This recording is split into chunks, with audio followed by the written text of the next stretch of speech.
agradecido por la invitación que nos hace Alianza con esta celebración, un día más celebrando el planeta Tierra. Es una verdadera oportunidad para que Unidos por Ecuador se haga presente un espacio más. Y muchísimas gracias a todos que pensaron en nosotros. Vamos a entregarle un pedacito de lo que es nuestra música andina, música que habla de la tierra, habla de los ancestros, de esas personas que más queremos y que de ellos ha provenido toda nuestra cultura. Les agradecemos infinitamente a todos ustedes por habernos ofrecido ustedes esta oportunidad. Nuestra música, nuestro ambiente, nuestra naturaleza, para la madre tierra. Adelante con el informe.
Hi, everyone. Good evening. Thank you for tuning in. My name is Christina. I am the Communications Director at Alianza. I'm very excited to be here tonight to have this conversation streamed on our pages and allow for incredible individuals and organizations to speak about very important topic, which is our natural resources and what we can do starting today to protect them. Before I introduce the host for today's panel, I want to make a couple announcements. The first one is that if you prefer to tune into this conversation in Spanish, there is a number that you can call. You'll find it in the description of the event, and you'll also see it in the comments below. There is a phone number to call if you want to hear this conversation in Spanish. The next thing that I would like to mention is that we are having an outdoor event next Friday at 7 p.m. outside of our offices at Alianza. I will put the link in the comments for more information. It is for small business owners, entrepreneurs, individuals interested in starting a business. It's a social happy hour. There's going to be live music, tapas, paella, and there will be a guest speaker as well doing a presentation on business coaching. So please come out.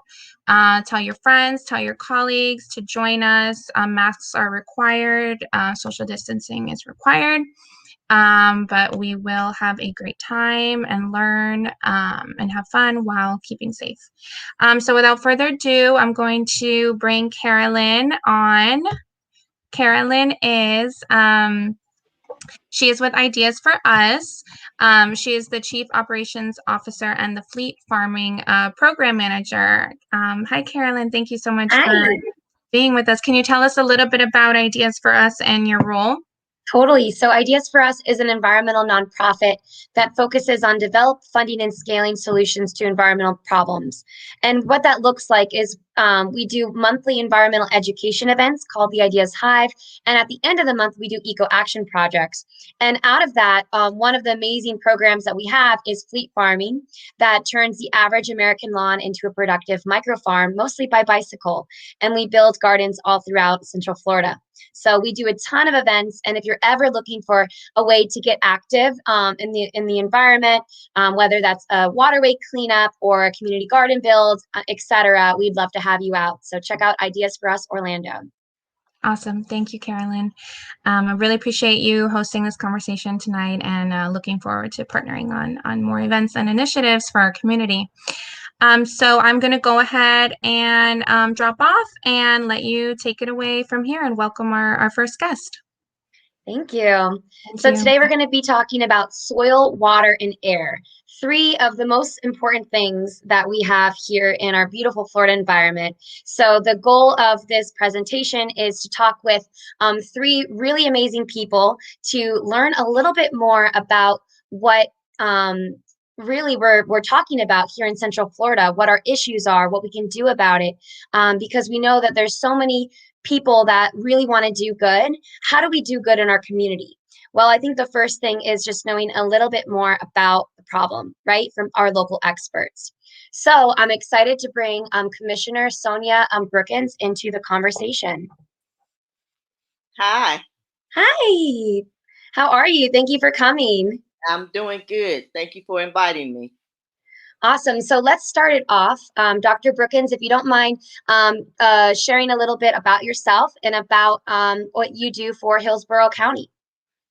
Good. I'm the Soil and Water Conservation District Supervisor for Seat 4. There are 5 of us and we work together county-wide, so we don't have a specific area in Tampa, Florida. And basically what we do, we just look for projects that help to oversee the natural resources in the community. Amazing. That is amazing. So when we're talking about soil, what causes soil pollution? Well, let's think about the Piney Point situation that's going on. If you think about that, we have some runoff, and we're hoping that it's not as bad. That they said it's under control, but think about the part that gets into the water and it travels, and that creates the soil pollution because the dust is carrying different particles across the city. And like I said, the water and just the garbage, not just from Piney Point, but from all different types of crises that may occur. All of it affects the health. And so, excessive use of fertilizer or pesticides, climate change, industrial waste because of the leakage, deforestation. So those are just some of the things that can cause soil pollution. So that's so interesting to think about, whether it's, us fertilizing our lawns and, especially in times when it's rainy, right? And that just goes into our waterways and negatively affects our environment. There's so many different points that attribute to that pollution. So is it a growing problem, or has it been something that's been around for a long time? I feel that it's something that has been around for a long time, and it's getting worse because back then, before we started talking about the environment, we didn't really do anything. So as time went on, we started creating protests and movements to address this problem because it was starting to affect our families. And how is soil pollution measured? Because, just by looking at it, it's hard for us to know what's really going on. Well, here's the thing. It's not something that you think of. I go to Home Depot or Lowe's and I buy a home kit and I'm trying to measure. It's a little deeper than that. How do you measure the dust that's flying across the soil? So I don't want to. It's measurable. The only things that we can measure is basically the pH level, the water quality, and even that we have to be a little bit careful because, how can we tell that it's a heavy influx of heavy metals? It would have to really be out of control for us to see the results. And I know that there's certain maps too that show where brownfields are in communities or where industrial activities happen. I think it might be the EPA website that can help with that. Yes. What are the consequences of soil pollution when we find these areas that are in need, whether it's through a soil test? I know that UF-IFAS has some awesome soil tests. There's like a less expensive pH one, and then there's a more expensive one that tests some more of the elements. But what are some of the consequences of this soil pollution? Well, the first word I said was health. Keep in mind that we all want our health to be perfect if we can. We know some things will happen, but we don't need the contributing factors that's going to push us to the side of death. So the long-term consequences, we have kidney damage, we have liver damage, an increase of risk of leukemia, and the sad thing is that a lot of these factories are set up in marginalized communities, for the Hispanic and African Americans. So that's the problem. Even though we know everyone is affected, it's just more heavily infected in those communities. Totally. I was going to bring that up because I feel like this is something that not a lot of people really are aware of because of, whether it's not taking soil tests or et cetera, but it could really be affecting your health, right? So Yeah. what can we do to reduce that? Is there a way that we can learn more or become advocates for soil in our community? Well, you just answered the question. The first thing we need to do is make people aware that this is occurring. The second thing we need to do is start to advocate. Start looking at what are we doing to contribute to this problem. We can't really do much about the landfills individually. We have to do that as a group. But we can decrease the use of plastics. That helps. We can start looking at the fertilizer and the pesticides that we're using because what's in the ground, we have the food in there. So once we eat the food, guess what? We're all affected. So this is I say conservation is everybody's business. This is everybody's concern that we need to really pay attention to. Totally. So what are some resources that people can learn more about their soil? Should they contact their county offices, or composting? Is that beneficial as well? Yes, composting is beneficial. And I don't want to bring it up now, but when we talk about the Hillsborough 100, we have different classes that different companies are putting on so people can learn about composting, learn about community gardening, and as far as the agencies, I would say go online because every county is different and type those magic words in and it'll bring up a list of agencies that can benefit your community. Amazing. Amazing. And what sort of things do you work on as Soil and Water Commissioner? Well, like right now, you have the Florida State Fair that's going on, and we have a partnership with Ag Venture. And basically what they do is have some of the high school kids come in and they teach younger kids about natural resources, about the soil, about the animals, but it's an umbrella that is too large to try to name everything that goes on. So what we do with Hillsborough 100 in the soil and water conservation is that we try to create projects that will benefit the community. We try to get folks involved with planting trees because we all know that planting trees is also a resource to help combat the soil erosion that goes on.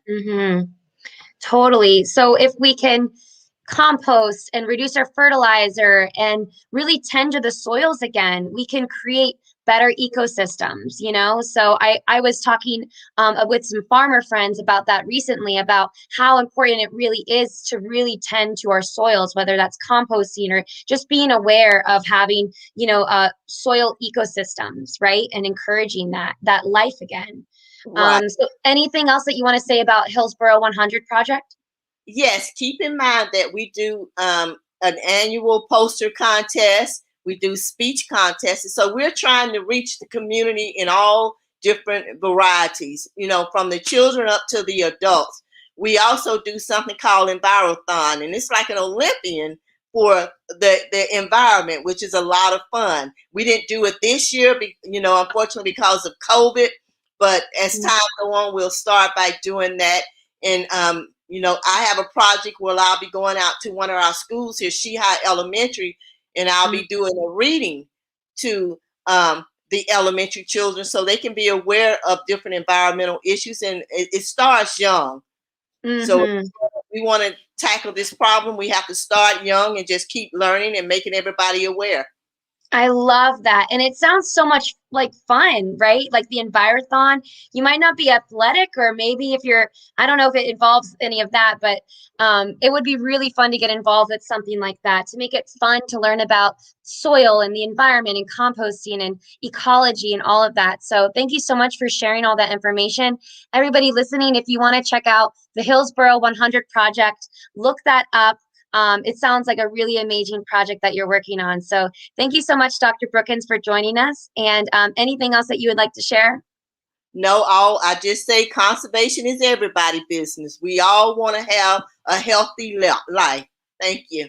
Yes, thank you. Thank you so much. Awesome. Go soil. So now we're going to dive into water. We're going to be talking about water with someone who is very connected with water conservation and talking about pollution and things like that. So we're excited to bring on Joel Montilla to the conversation. So welcome. Hey, thank you for having me. Hi, thank you for Hello. coming. So Yeah. please start us off by introducing yourself and your business. Well, I'm an attorney by trade. My name is Joel Montilla, and I grew up in Central Florida.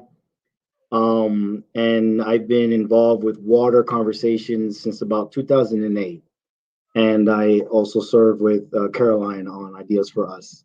So we've been involved with the conversation as it relates to water and an ongoing topic. So attorney by trade, advocate by choice.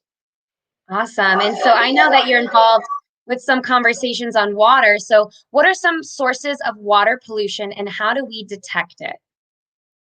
That's a great question. I think pollution is as micro as taking a shower at the end of the day to mass agriculture. So I made a list here of what I was remembering, and you have agriculture pollution, as I mentioned.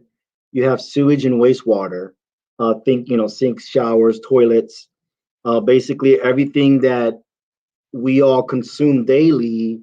At some point, it has to be rinsed out of us, both internally and externally. So I think that's also a big source as it relates to the nitrogen and phosphates that feed our algae and eventually end up in our air and in our soil as well.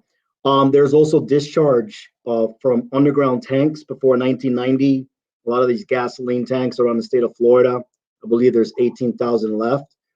They weren't properly built to withstand long-term deterioration. So Florida has a problem where these gasoline tanks are discharging into our drinking water. Also, cleaners, whenever they clean your garments, sometimes they have to discharge some of the chemicals that they use for your clothes, and so that's also an issue as well. And as mentioned, the commission, the soil and water supervisor, there's fertilizer, which is a big problem, and you also have septic tanks.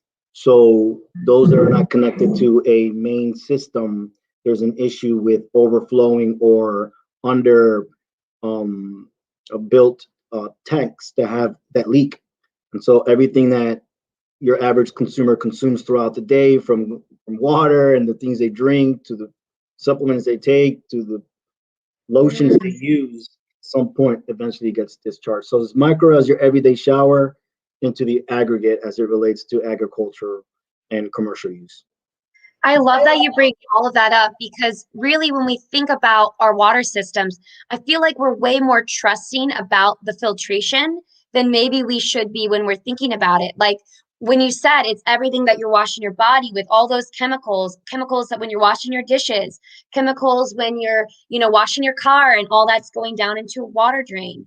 I think that we can be really big advocates of that by stopping to use more natural soaps, more natural things. But also, I know that septic tanks are such a big problem, and it's something that you might have no idea that you are causing such pollution without getting that checked. So that's all of that, it kind of opens your brain up to think, how am I either active, whether I know it or not, affecting our water, right? That's right. And so that leads to the main, to the next question, which is, what is the main problem caused by water pollution? What is like the big deals that happen in our environment or to our people when we see water pollution? Well, water's the most intimate relationship that any person has. You bathe in it, your food grows in it, your meat grows in it. You drink it to stay hydrated, and so it's very intimate, if not the most intimate relationship you have. And so it's a very intimate effect. And so in the micro level, it affects ailments, as Commissioner Supervisor had mentioned. There's a long list of ailments that have not been directly correlated, but there is studies that are trying to correlate these diseases, liver damage, thyroids, cancers, as it relates to water. So you have, pollutants in our drinking water supplies, also in how we consume our water. We also have our beaches. Florida is considered a coastal state, from what I understand, with working with the UCF Coastal College of forgot the name of it, UCF Coastal for short. They have shed light that the fact that coastal communities are anything that's within 100 miles from a coast. So Florida as a whole is a coastal community. So our beaches are unfit for swimming, and thus marine life is suffering. And you also have flood risks. Well, that's quality, that's quantity. But as far as the effects, you have it as we consume water on a daily basis. So you have deteriorating infrastructure. As we mentioned before, you go to the beach and you put on some lotion, all that stuff ends up affecting us, because as a result of water flows through our soil, but water also evaporates into our air. And so it makes it inland, and it makes it into the stuff that we consume into our. So there's on an intimate level diseases, and as we mentioned before, as the supervisor mentioned, a lot of our marginalized communities, Black and Brown communities, are around these industry plants and are exposed to a lot of these chemicals. So it's a full spectrum.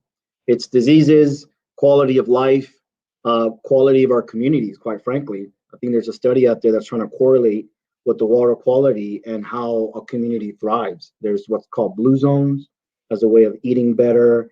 And so I think that there is impact on a micro level and on a macro level. Wow. So it's not just water pollution that's affected by, in the outer environment, but also the water that comes into our houses that we come in contact with every day.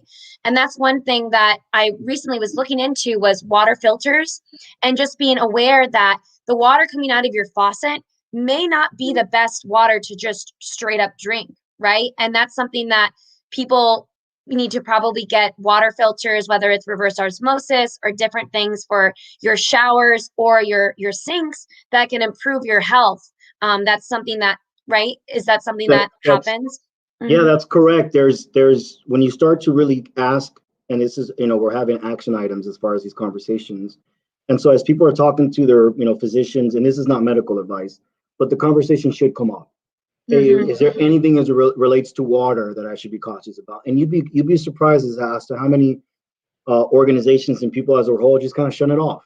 And it's like, no, but there's direct links there. So yeah, I think that filtration is very important, and being conscious of that, but being conscious about what are we consuming, and how is it affecting us both in our consumption through water drinkage and our consumption as we eat foods. And so I think that it's affecting us on a global scale and on a local scale.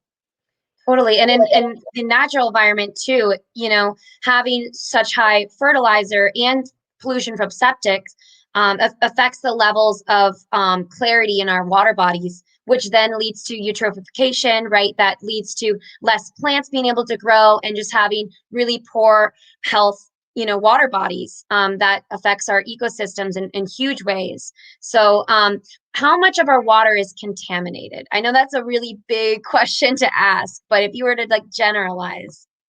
Well, I'm a lawyer. So it depends, right? It depends on who you ask and what standards being applied. And I believe that with what's currently happening as far as the discussion with what's called WOTUS, the waters of the United States, whether or not there's a standard across the board, or is there local standards, and it's usually measured parts per million. So what is reasonable, what's not reasonable, what is pollution, what's not pollution. I think that if you take a closer look, the vast majority of our communities are, especially our Black and Brown communities and marginalized communities, that they are susceptible to extreme water pollution. I think what we saw at I'm drawing a blank. Not Detroit, Flint, Michigan. What we saw in Flint, Michigan was just a quick whisper as to the impacts of these communities. So yeah, I do believe we do have to pay attention. What are the effects of water pollution on human health? So we have ailments in our communities, but then you have what's really concerning, and it's already a hot topic. It's water wars, and so people don't really talk about, as you hear both in a local level and on an international level, the actual impacts of water scarcity or water quality and what it does to societies and communities, both on the ailment levels. I think that what we're seeing now is hitting the news. There's these algae in the Gulf. You have the red, which you could tell by it's affecting your nose and your and you feel it. Then you have the brown, which covers the surface. Then you have blue green right now, which is what 2,200 contaminants that have not been identified that are affecting our communities. So you're looking at the ailment side as it relates to how it's deteriorating our quality of life in communities. And then you also have the actual level of water wars. Georgia and Florida have been in a water war since 2013. In Tampa Bay area, there's a water war. The counties out there are plugging away in different counties, trying to draw water to the local community. So I think there's a interpersonal effect as it relates to the water, as a quality of life and communities. And then there's this scarcity aspect of it. And people think, oh, we have plenty of water. It's not the case at all. You can literally Google Florida water wars, or even Google water wars in general, and you'll be surprised. There's a Wikipedia page on Florida water wars. And it talks about all the water wars on the Gulf Coast, on the East Coast, between states. And so I think that that's a threat overall to our communities, both the scarcity. So that brings up another point too, with the Nestle water bottle scandal that's going on with Jenny Springs. I think, correct me if I'm wrong, but they wanted to take a permit that would take like 1 million gallons of water from this spring, whether it's a day or a week, which is just tons and tons of water. When we're in a water war and we have, this precious resource, which is our aquifer, right? Do we want to just give that to a business? And what is your thoughts on that? So those kind of companies, the only thing they produce is the plastic that contains the water, right? The companies don't make water. They don't do that. But yeah, I think it's important for maybe people who are listening who want to get involved, that these hearings they're happening in your communities every day. And so what happens is that there's not a lot of attention that's being paid to what's going on and should it be done. And permits to pull water are very, very, very, very, very cheap. Hundreds of dollars for millions and millions of gallons of water. And so it's all about terminology. And so them being able to pull the water out, as long as there's all these regulations, as long as it doesn't cross state lines, but if it does. So yeah, I do agree that there's a pool for our water. I believe there's also foreign interest in buying up our lands to have access to our water to grow crops. So I think there's got to be a consciousness as it relates to companies that are pulling for our water and feeding it right back to us. So I think there's a direct threat to our water. And I think that there should be more attention as to what's being done, because at the end of the day, it is a resource, right? And it's the world's most precious commodity. Totally. Water is life, right? We learned that. We're sending robots to Mars looking for water. And we have it right here. So to protect our water, what are some things that you would recommend that the everyday person could do? So I think you hit it on the head earlier. We just got to be more conscious as it relates to our relationship to consumer products. And I do believe that there's got to be a consciousness and an empowerment, both in education and action items for communities, just to start correlating. I think all of us have family members that are kind of some ailment. Start having those conversations as to what is the water? What is the water like? And so I think that, not to be facetious, but part of protecting the water is go vegetarian. I'm a big guy, but I've been vegetarian now for over 1.5 years. specifically as it relates to water. My life has gotten better, but at the end of the day, that's my choice. But yeah, people be amazed how long it takes to make one pair of jeans, you know, hundreds and thousands of gallons of water for a burger or for agriculture. So I think that, for not being facetious, but yeah, go vegetarian. But at the end of the day, be conscious about your relationship with water. When you drink it, when you bathe in it, what you eat, and just start having those conversations, because before you know it, it's going to be the own conversation that we're having. Totally. I see that. And there's some correlations, I think, to South Africa, how they have such water scarcity in some places there.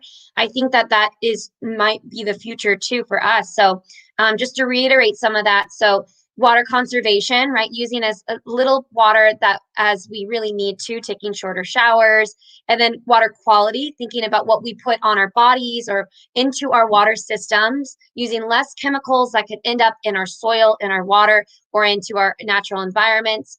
And then just being an advocate for learning more about issues in your community, like the Jenny Springs Nestle water bottle thing going on, like the water pollution that came out of, I guess, Piney Point, and the water wars is something definitely to look into. So The everything that algae. you said, pardon me? The algae, we're in April. Those who are watching, wait till you see what happens this summer with the heat rising. So yeah, algae is a big problem. So correct. I didn't mean to interrupt, but you're Oh, no, absolutely totally. correct. Yeah, and I would say too, if you have a septic system, get it checked. Get it checked, see if it's leaking, because that could be a major source of pollution. And of course, there's no need, in my opinion, to use really heavy synthetic fertilizers when we have some natural options, right? We have worm castings, we have, different types of guano, like bat guano and things like that. We don't really need to be using some synthetic things that are mined in harmful ways. So there's so many solutions. And if you have any questions about water, please write it in the chat, and maybe we can answer them at the end of the session. Same thing with soil. And if anybody has any questions, Joel is a great person to talk to. So please reach out to him if you have any more questions about water. So thank you so much for joining us, Joel. My pleasure. Yay, thank you. So now we are going to fly into the next subject, which is air.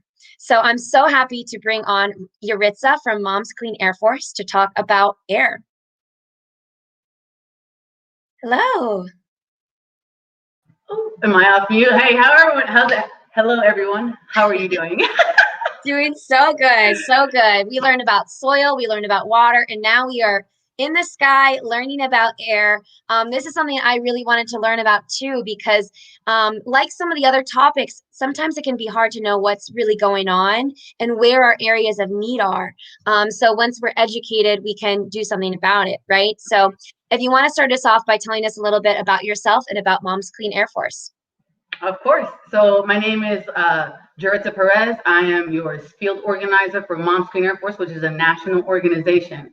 At Moms, we are a community of over 1 million moms and dads and aunts and uncles and neighbors and friends and just loved ones and concerned citizens that are united in fighting against air pollution, including this urgent crisis of climate change right now. And what we're doing that for is our children's health. We fight justice and for justice in every breath, recognizing the importance of equitable solutions in addressing air pollution and climate change. And what we do and how we do that is we connect the dots between climate change and our children's health. And we help bridge the gap between our city leaders, our regional leaders, our state leaders, and the concerned parents, the moms and the dads that are trying to figure out what's going on with their kids' health. We love to bring a voice and our megaphones and our platforms to these parents and to our citizens and our residents, especially here in Florida, because we have such a colorful population of folks from all over the world. We speak Spanglish, Spanish. We're trying to get education and information out in different languages, Portuguese, Cantonese, and because we have just so many people from all over the world here. And what's one thing aside from soil and water that we need is air for sure.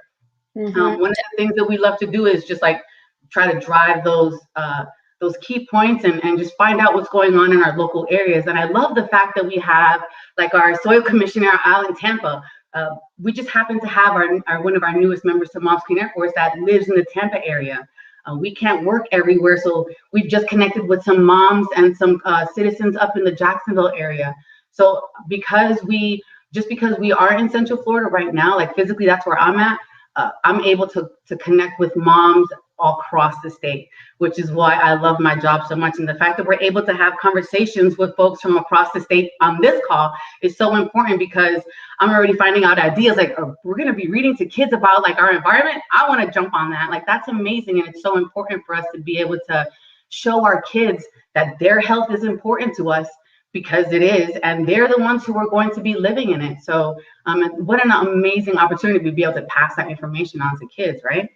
Yes, 1000%.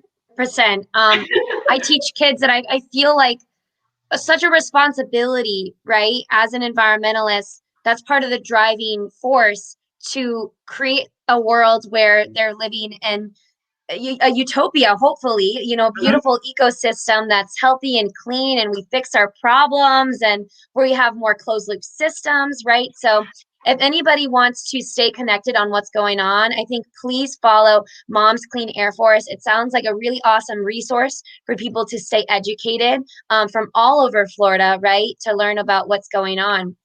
For sure. So that leads me to the big question is, what is causing air pollution? What's going on? How much time do we have again? I'm just kidding. There's so many different things that we can attribute to our air pollution. Some of the key things that we want to focus on is like obviously burning fossil fuels, which we already know is no bueno, especially here in the Sunshine State. Like, kind of side note, I'm a huge fan of like solar. So we're the Sunshine State. I love the fact that we are starting to now really push forward and taking advantage of that.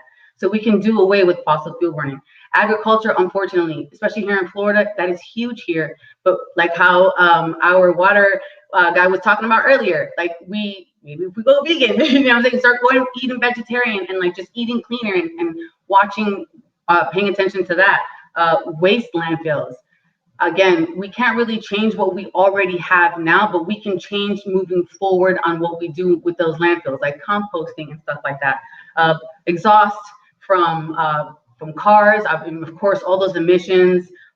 Mining is also a huge thing. I know we don't have a lot of that because we're just a huge swamp here in Florida. We also have to focus on natural disasters, so flooding. I mean, literally coast to coast, Florida, we are surrounded by the ocean. So climate change, natural disasters, all that stuff is going to have a direct impact on us. We have some of the nation's major ports here in this state. We have to focus on or pay attention to, if that sea level starts to rise, then these ships are not going to be able to make it into the ports. We won't be able to get those goods, and it's just going to trickle on that way. But I mean, there's just so many different things. And I love how our air, land, and water are all connected. And if whatever happens at the top of the state will eventually trickle down to the southern part of the state, and vice versa, because whatever is going to affect our Southern Floridians will eventually have them and affect those of us that are living north of them too. Totally. And another thing I wanted to add was, from buildings, we do have pollution coming from our buildings as well. So that's an invisible, it's kind of an invisible thing that's really going on. And even when we're driving and, we're making these trips, it's easy to forget that we are emitting every time we, drive around. And it's not just the big trucks that are causing that. It's that constant output, right, of additives into our air. Sure. And so what are some of the impacts that air pollution has on our health?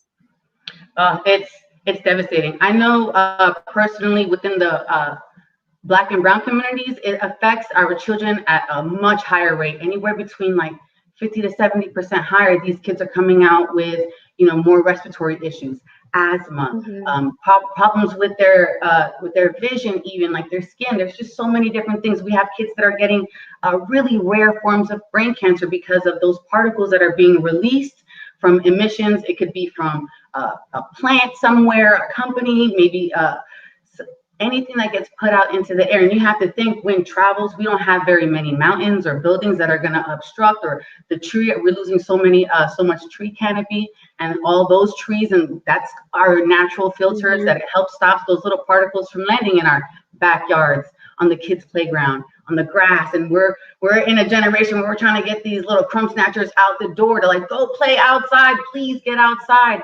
Yes. But then the environment that we're providing for them is not clean, and like that's not fair to them, right? And I know when I was a kid growing up, you know, maybe there were 1 or 2 kids that had asthma. And I've noticed that over the years that, you know, now if your kid doesn't have asthma, that's rare. Like if your kid doesn't have some sort of medical issue, and after serving in the military for a while, and when I came back to Florida and I realized that, you know, my mom can't even go outside because of the way that the air is sometimes, that the toxicity in the air, or maybe it's just too hot for her to be outside. Same thing with the kids. They can't go outside because of, you know, it's literally too toxic for them to be out there, and it's not a safe environment. I know personally as a mom, I'm going to take care of my baby as much as possible, even though my baby is bigger than me now. I'm going to take care of her for as long as possible, forever. And same thing with her babies. I'm sure she's going to do with hers. So we want to make sure that we're also providing a safe environment for these kids. One of the things that we want, I know that here in Central Florida, we're doing and working a lot on is electric vehicles, which is amazing.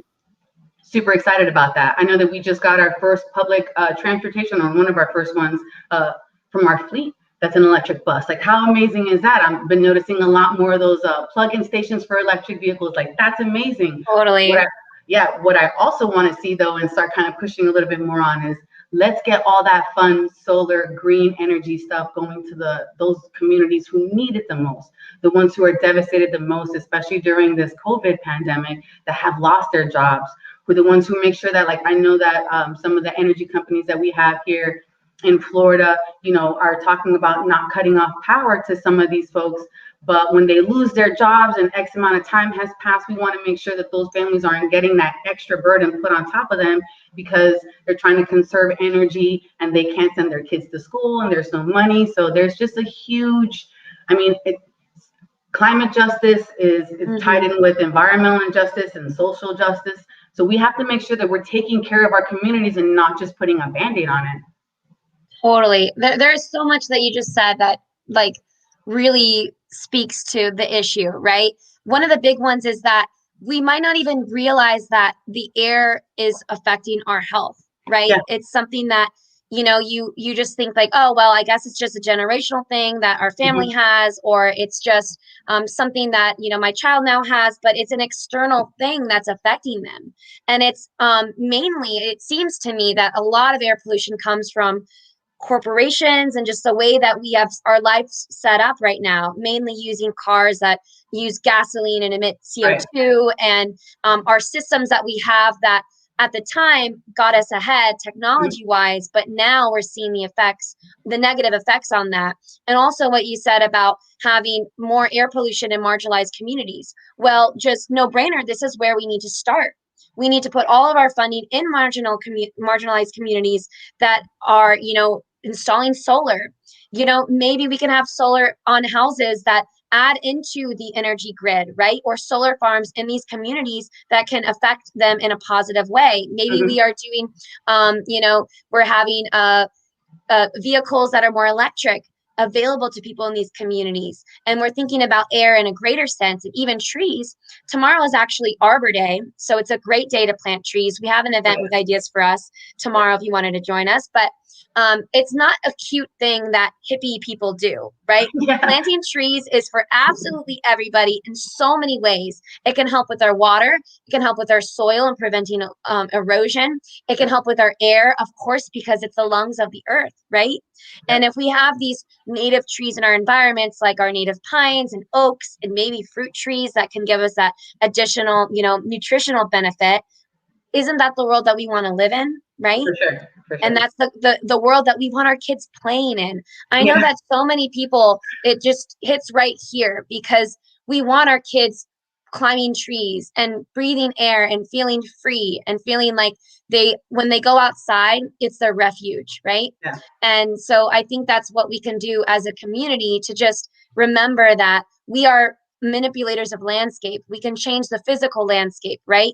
But we can also work to, on a higher level, to fight these big polluters. So that kind of goes into my next question is, how do I know the level of pollution in my area?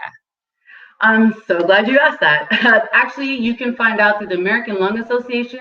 They just released the State of the Air. So you can go onto their website, AmericanLungAssociation.org, I believe, or .com.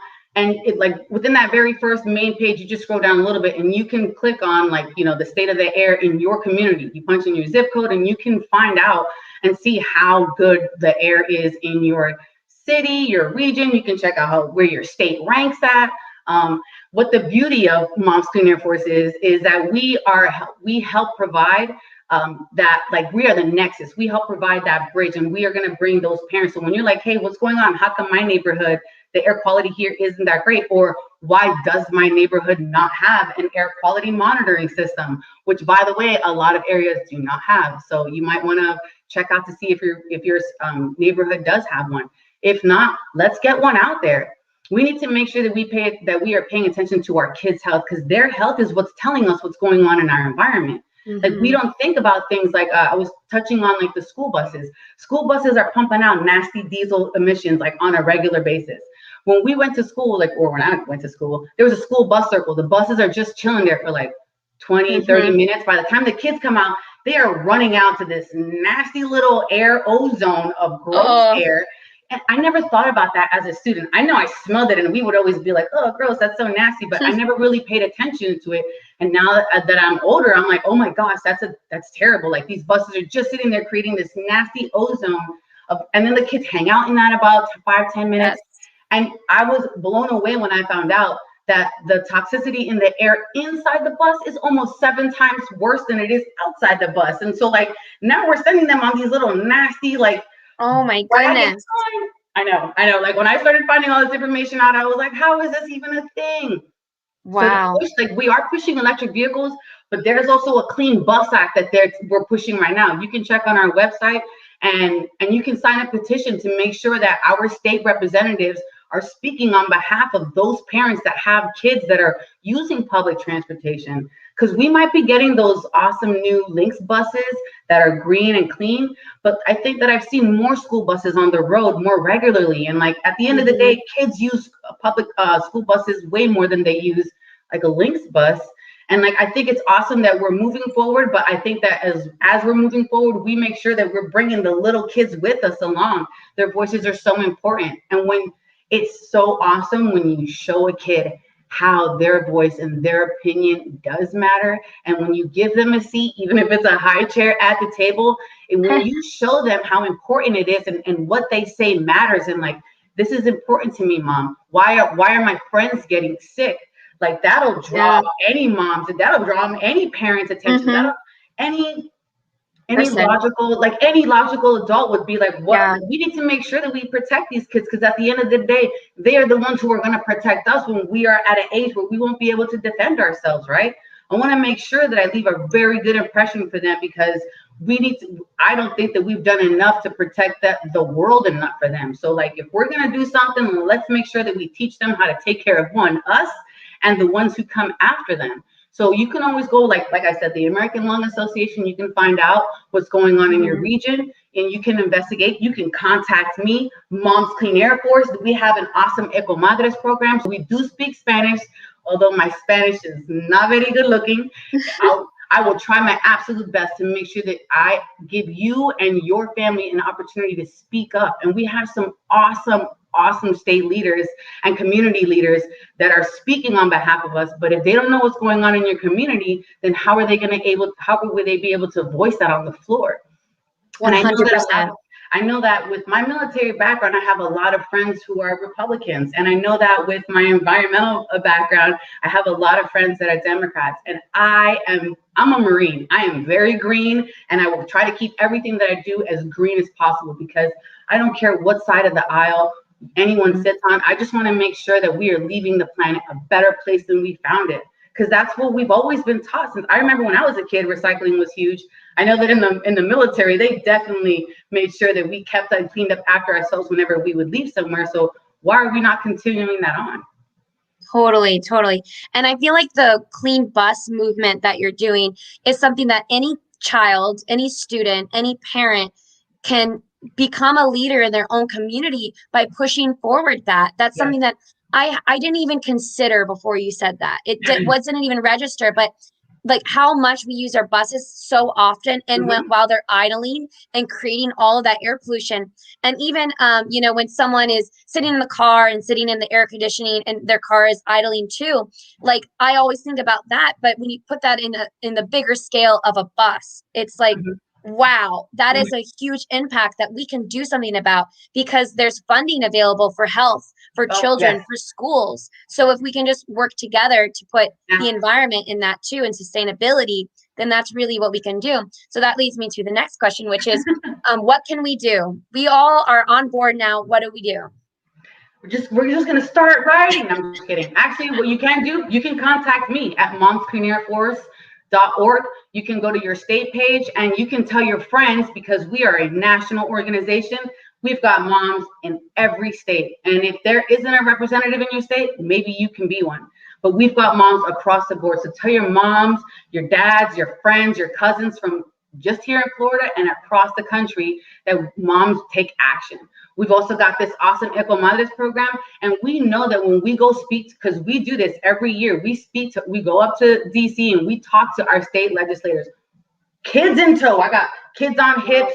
Moms are just absolutely exhausted. And I've never come across a congressman or a congresswoman that has ignored a mom. I mean, who ignores a mom, right?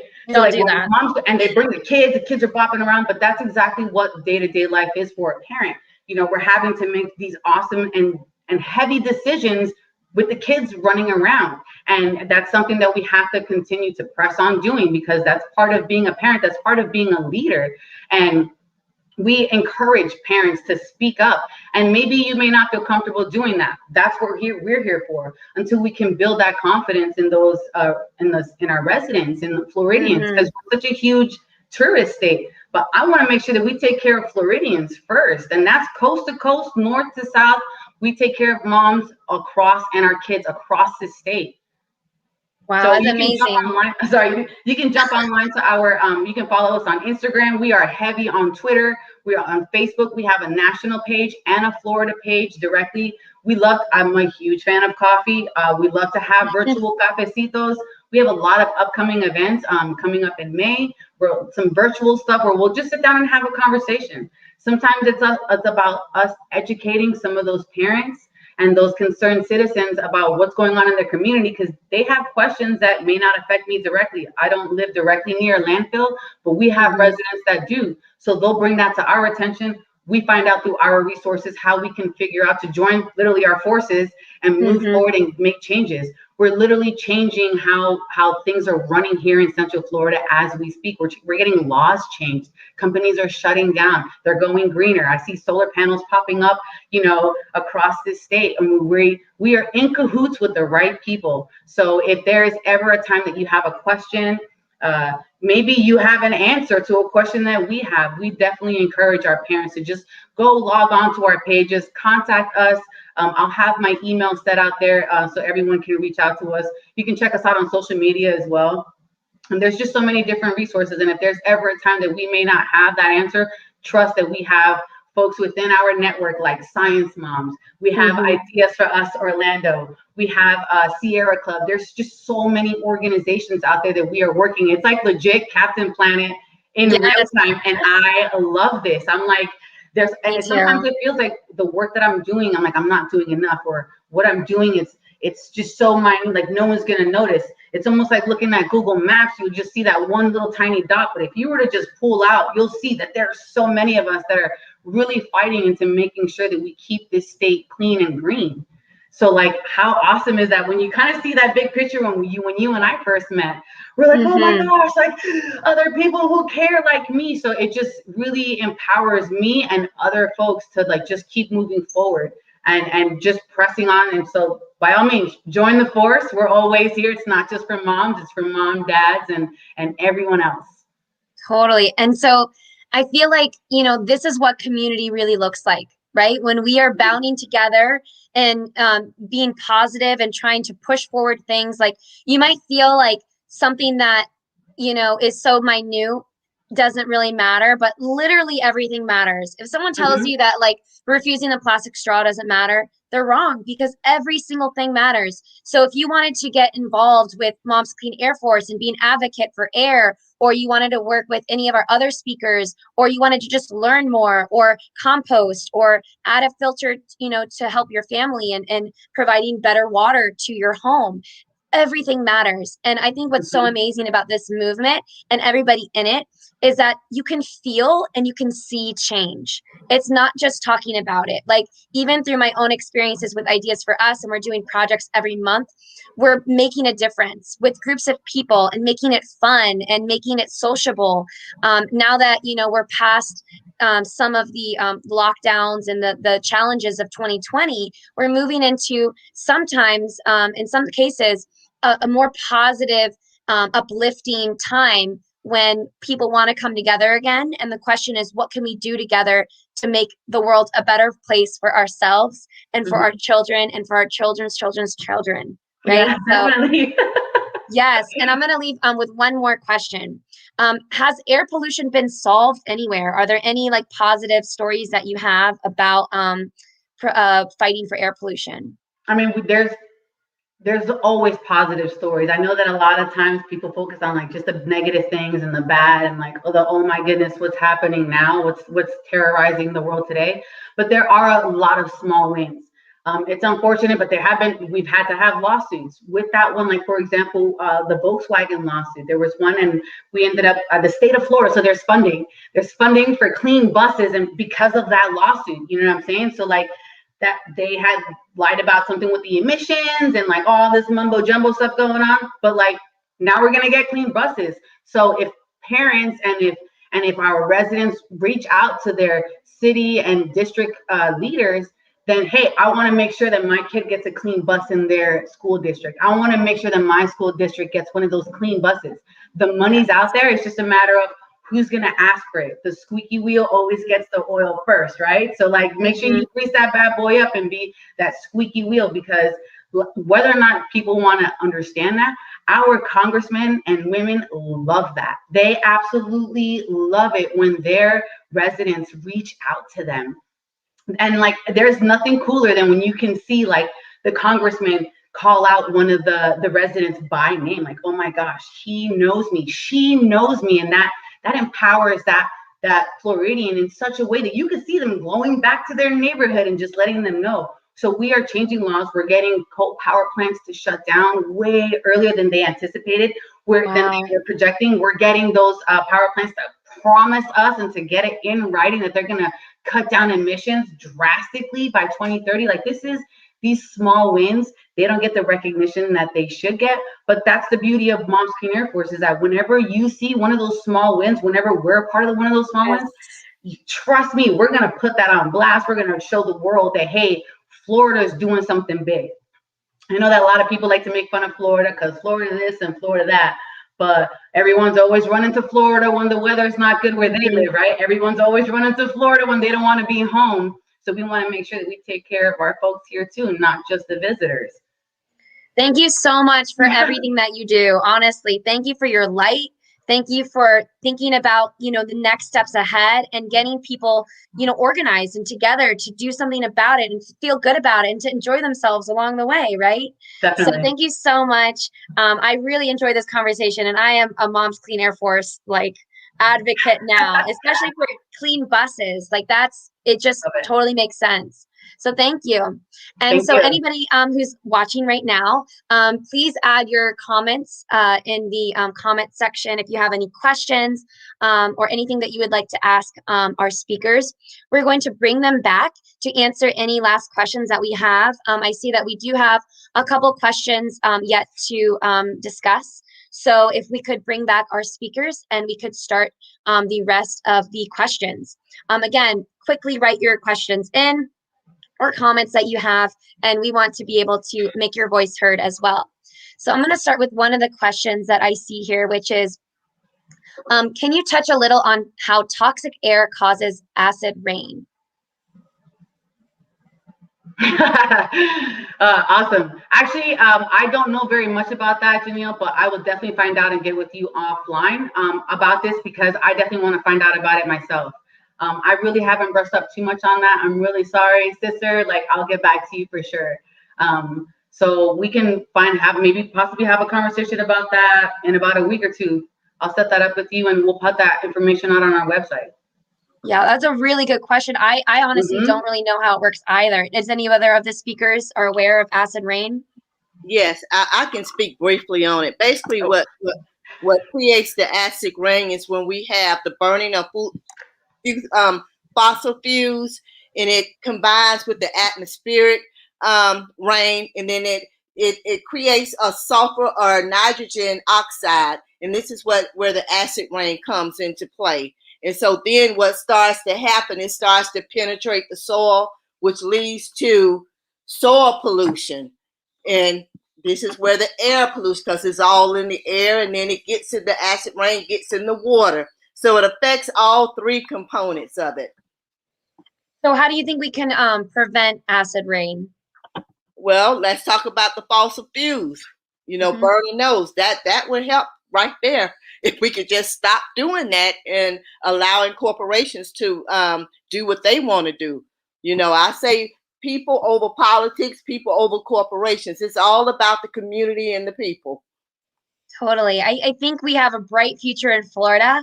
I think it's just a matter of, having the people say that this is what we want, right? Telling our energy companies like OUC, which is a big local one, we don't want to have fossil fuels anymore. We don't care about any of the technicalities of it. We just want to have clean and renewable energy by 2030, right? Or by 2050, but as soon as possible, because it's affecting our health every single day. And, whether that's reorganizing how people are getting paid or the business side of it, whatever needs to happen, we need to have more solar in our community as our biggest renewable energy for so many different reasons, right? Any more questions that we have? And can I add something real quick? Not just the solar, but the wind turbines. We need to utilize the wind turbines as well, not just solar, because there's a good side to solar, but there's also a negative side to solar. And the problem is the storage of the solar. During the day is fine, but what happens at night? So we have to really look at it in great detail. Totally. Yeah. And I know there's some other energy options, like, having turbines in our water systems under our cities. So that constant, flow, or maybe wave technology to harness some energy from waves, and different types of innovations that we could really have, which is something that energy companies can, be the leaders in a state like Florida. All really great. So Marcos Villar asks, is there a light at the end of the tunnel, or is contamination going to force us to fight over drinkable water? Maybe Joelle can answer this one.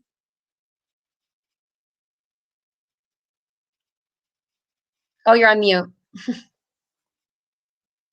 That's a great question. And I don't like to focus on the doom, but I do believe that issues as it relates to water are going to spill out of the court. And I think that, to Marcos's point, there's been some sitting judges currently in some of these water wars cases that have opinionated and said that it should be considered, because the only other alternative that people will have is to take up arms. So it's a very interesting question that Marcos Villar brings up, because it's a direct attack on people's way of life. So there is light in the sense of, if anyone can remember anything I said tonight, it's the parts per million. So there's always this contamination conversation, whether or not it's over, should it be regulated, should it not be regulated. Whatever that number is, I think is a start. And so as long as that number remains large, then to Marcos's point, I think people who are tuning in, I think I saw somebody from St. Cloud, communities are overflowing out of gymnasiums because the water's coming out brown. So to Marcus's point, there is, so long as people get engaged, figure out air, soil, what is the level, who's determining the levels, who's monitoring the levels, and and stay involved. But I do believe that there's some impactful issues that are going to come up. And I think they're going to start as early as this summer.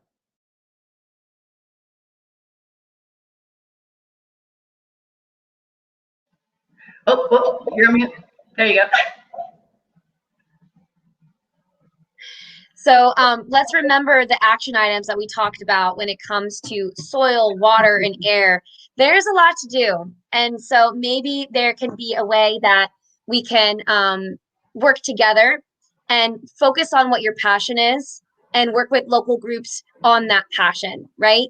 Whether it is working with our local, sustainable agriculture program like Fleet Farming or other groups to compost and rebuild that soil once again, or to talk about the pollution that we have, or that's water when it comes to conserving and thinking about quality and thinking about maybe using rain barrels and things to use as the water as preciously as it really is as a resource, as well as with air to learn about different ways that our communities are affected by air pollution and what we can directly do about that. And we have one more question from Keisha Sweeney. What are some of the easiest things that a person can do in and around my home to help with the air quality in my home for my child? Also, if I can't be vegetarian, sorry, it's okay. What can I do to lessen my footprint with regards to food? So Yaritza, I think you can start that off. I'll take this one. So huge shout out to Keisha, because she's always a huge supporter in everything that I do in and around Orlando. So what's going on, girl? Honestly, one of the things that you can do, super simple, just change the air filter in your air conditioning system. Make sure that that's up to date. Make sure that your vents, that you can clean them out. Check out what the products that you're using to clean your home with are made out of. There's a lot of toxic stuff out there, and I know a lot of people don't like the smell of vinegar, and like I know my daughter's always complaining about it, but like I use vinegar it's a real simple disinfectant that you can use. And I know there's a lot of companies out there that come out with other real easy, like they're not harsh chemicals. And honestly, like that, although some things like we're so used to smelling clean that they're really not that good for us in the end. And I know generationally we've been taught like, oh, we'll use like the yellow spray or fabuloso or whatever, you know what I'm saying? Like even bleach, like sometimes it's so overbearing. And like, if you think back, looking back at it now, some of those folks that grew up on like cleaning products, they're not doing too healthy now, are they? So just keeping in mind, just small things that you can change. I just recently found out that the old AC here where I live was still using mercury. And because I was like, man, this thing isn't that. I had it drop down to like the absolute lowest setting that I can, and my house was just barely cooling off. And like my daughter was just practically melting on the couch. So kept on like kind of griping about it to the landlord.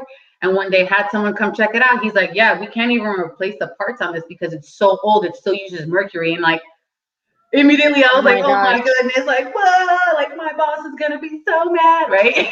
Like if they find out that there's mercury in my air conditioner. So like just making sure that the air conditioner in your home is up to date, and that it's like, you know, those low cost effective ones, making sure that you're cleaning out and changing out your air filter, because you'd be surprised of how much of a huge difference that makes. And people, it kind of like it slips your mind. So set an alarm on your phone. One time I left it by 2 months before we had it changed out, and it was like black. I was like, once we got the new AC put in, like it's complete night and day. Like my daughter and I are not coughing like so hard that it's not nearly as dusty as it was before. I mean, it's just made such a huge difference. And also on our energy cost. Like now that we have a newer system, it's just made such a huge difference on our bill too. So it's a lot of small things that you can do. Have plants in your home. And it's a lot easier to maintain those plants.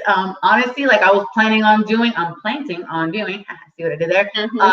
Like a planting workshop for next month, you know, a little virtual thing just to kind of show you how to maintain your plants at home. Just 1 or 2 plants will make a huge difference, not just in the way the air feels in the room, but you'll definitely notice that the energy in the room changes too. Totally. I love the plant thing too, because plants like Sansevieria or like snake plant, they call it, it releases more oxygen and cleans the air at night. So when you put that besides, you know, your child's bed, it's easy to care for a plant that can help with air pollution in your house. House plants are great, and there's some really easy ones like pothos and things like that. I also want to add changing the air filter in your car. I know I go to Take 5 oil change and they always check my air filter because there's a lot of pollution on the road and you're breathing that in all the time. And also another thing is that I use Dr. Bronner's soap for everything because it's super natural. You can get it in bulk. A little goes a long way. And some other thing is that I learned that the perfume industry is not very regulated. They can put really toxic stuff in our perfumes, whether it's in our deodorant or our perfume. So I make like a little, it's like water and essential oils. And that's what I use for my beauty regime, I guess, to smell good. And also the natural deodorants too. So it's chemicals in any part of our lives, right? And how we can just either not buy it or clean it out through air filters or et cetera. So that was a really great point. And with food, I think the last part was food. I know that as an urban farmer and, you know, running an urban agriculture program, supporting your local CSA, which is a community supported agriculture program where you can have a weekly basket of produce from your local farm or going to a farmer's market. There's a lot of really great growers out there that have local farmers markets in your community. If they have a sticker on them, they're not a local farmer. If it has a sticker from, you know, Mexico or another place, you maybe should go to the next stand and support someone who's growing food locally. But even if you're not vegetarian, you can do Meatless Monday, or you can just reduce the amount, you know, maybe eat it once a day or not all throughout the day, and just ways like that where you can really reduce, right? Joel, do you have any other thoughts on food and how you can still make a difference if you're not vegetarian? Everything you've said, everything everybody said is on point. I have nothing to add other than there are reasonable companies out there that you could call to actually inspect your air, and they'll come out and just kind of identify what's in your air. And sometimes with what Yaritza had mentioned, including like a UV light, but putting plants in the home, fantastic. Identifying any source of contamination, address it. Yeah, little things like that go a long way. Make the air out the home, you know, once every 3 days or so, like that. So there's very practical things that you could do every day. And as far as the consumption, yeah, it's, you know, everyone visits the doctor, and so I would challenge everyone to take on, you know, like you said, Meatless Monday. Just try something and see, because, you know, health is a big concern for a lot of our communities, especially the Black and Brown communities. I know my family, including myself, we go and visit. So paying attention to your relationship to the contaminants around you, and then looking at those markers, paying attention to your doctors, going to get doctor's visits, you know, making sure you're looking at the blood work, and then reconciling that with your everyday actions, because everybody eventually gets results. Sometimes they're not the results we want. Getting outside is so important. We've gotten so used to being indoors. Like, get outside. Did you want to change? Go for a walk. That'd be so helpful. And like, shameless plug, but for Moms Clean Air Force for the month of May, once a week, I'm gonna be doing a boot camp. So like, jump on board. Like, it'll be at home, no equipment that you don't need. So there's no excuse whatsoever. Like, just you changing how you do everything. Get away from all those nasty, bad habits that we've been taught. Get outside, change your filters, get a plant, you know, composting, making sure that you're consuming less water. You may not think that it's a lot, but if you were to add up the amount of stuff that you go through, one person per year, you're going to see that you are very wasteful. Statistically, there's about 500 pounds of plastic that each consumer per year consumes. That is wild. Wow. And like, that's what we're all about, though. That's exactly what we do. So for anybody that's listening to this, you can literally contact any of us, all of us, or just one of us, and we'll all still be connected in some way, shape, or form, because we all have such a huge impact on one another. So like, that's the beauty of the work that we do, and like how, like I said earlier, like Captain Planet, like literally joining our forces. And I'm a huge, I love that, because I know that I work so much better if I know that I'm not the only one that's doing this. If I have a team working with me, because I'm not going to be great at everything. I'm not great with soil, like, you know what I'm saying? But that's what we got Dr. Brookins online for. So now I have this awesome new connection, and she's in Tampa. Like, who doesn't want to go hang out in the Tampa area, Hillsborough, right? So like, what an opportunity for us to be able to really grow united as a state and like really push forward. And as much as we've been doing that this last year during this pandemic, as a state, we've been suffering together. As a people, we have been in unison, like just doing this united, going through all this crisis. Like, let's fix it together. Like that, like let's just do this. Oh, I'm so excited about everybody. Let's change the world. Honestly, I feel so inspired from this conversation, and so thankful that we had our amazing experts come out to talk to us about all these things. I hope that if you're listening, you feel inspired and you know, interested to get more active, whether it's in education or events through Ideas for Us or Fleet Farming or the Hillsborough 100 Project or Moms Clean Air Force, or learning more from people like Joelle about what's going on. Any last thoughts before we go? Yes, I want to just remind you that in the state of Florida, we're the third largest agriculture state out of all the United States. So let's be mindful of that.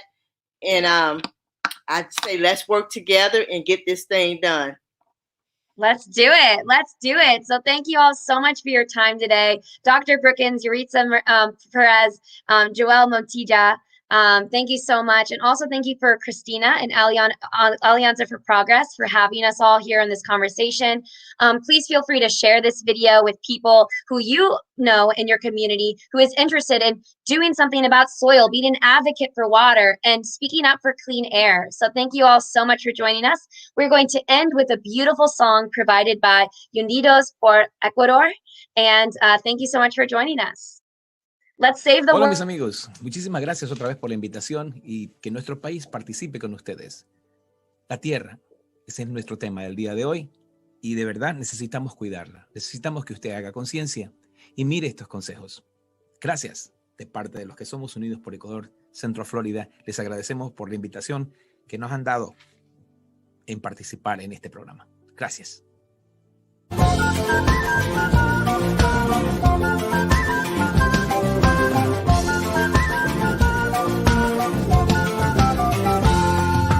Porque la explotación nos está matando, porque no tiene límites la ambición, porque si no empezamos ahora mismo, tal vez mañana sea muy tarde ya, porque tomar conciencia es tan urgente, por los que vienen y por los que vendrán.